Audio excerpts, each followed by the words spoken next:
আকাশের নদী বা উড়ন্ত নদী হলো ভূপৃষ্ঠ থেকে বায়ুমণ্ডল পর্যন্ত লম্বা ও প্রশস্ত জলীয় বাষ্পের স্তম্ভ, যার উদ্ভব হয় সাধারণত গ্রীষ্মমণ্ডলীয় অঞ্চল থেকে। পরে তারা মেরু অঞ্চলের দিকে সরতে থাকে।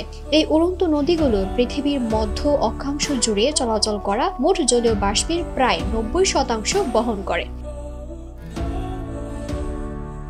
যার সবচেয়ে বড় উদাহরণ হতে পারে সাম্প্রতিক বাংলাদেশ, চীন এবং কানাডার ভয়াবহ বন্যা।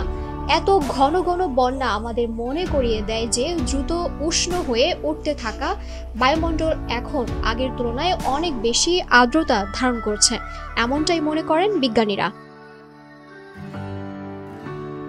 এর আগে 2023 সালের এপ্রিলে ইরাক, ইরান, কুয়েত এবং জর্ডান প্রতিটি দেশে ভয়াবহ বন্যা আঘাত হেনেছে। তার সাথে ছিল তীব্র বজ্রপাত, শিলাবৃষ্টি এবং অতিমাত্রায় বৃষ্টিপাত।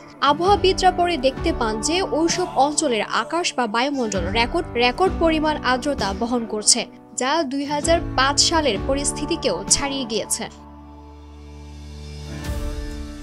এক বছর আগে অস্ট্রেলিয়ার কিছু অংশে বন্যা আঘাত হানে, যাকে সেই দেশের রাজনীতিবিদরা রেইন বোমা বলে আখ্যা দিয়েছিলেন। ওই বন্যায় 20 জনেরও বেশি মানুষের মৃত্যু হয় এবং হাজার হাজার মানুষকে তাদের ভিটে বাড়ি থেকে সরিয়ে নিতে হয়।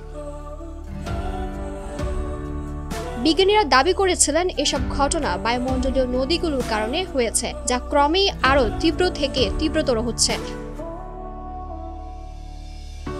দিলরুবা তন্নি, নিউজ ডেস্ক, ভোরের বার্তা।